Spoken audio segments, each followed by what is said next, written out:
নমস্কার, আপনাদের সবাইকে স্বাগত। ভারতের সেনা শীঘ্রই একটি নতুন গুপ্তচর পেতে পারে।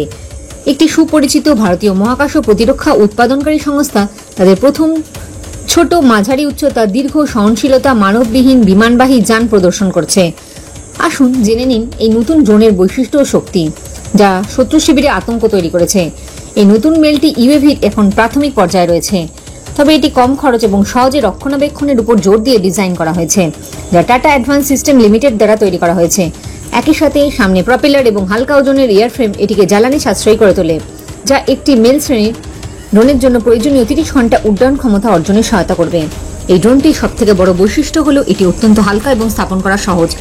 মাত্র 2টি প্রধান ল্যান্ডিং গিয়ার থাকার কারণে এটি হালকা, যা উৎপাদন খরচ কমাতে পারে এবং এটি কঠিন জায়গায় সহজে স্থাপন করা যেতে পারে। একই সাথে এটি বিশেষভাবে গোয়েন্দা তথ্য সংগ্রহ মিশনের জন্য তৈরি করা হয়েছে। এছাড়াও হালকা ওজনের এই এয়ারফ্রেম উন্নত কম্পোজিট উপকরণ অন্তর্ভুক্ত থাকবে বলেই আশা করা হচ্ছে, যা এয়ারবাস এবং লকহিড মার্টিনের মতো বিশ্বব্যাপী OEM এর সাথে বিমানের উপাদান তৈরির কোম্পানির দক্ষতার সাথে সংহতিপূর্ণ।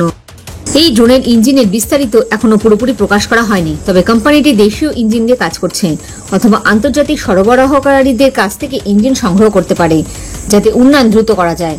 তবে সহজ এবং হালকা নকশা খুব উচ্চতায় ভারী পেলোড বহন করার ক্ষমতাকে সীমিত করতে পারে। এছাড়াও এই নতুন ইউএভি ডিআরডিওর আর্চার এনজি ড্রোনের সাথে প্রতিযোগিতা করবে। আর্চার এনজি 24 আওয়ার্স উঠতে পারে।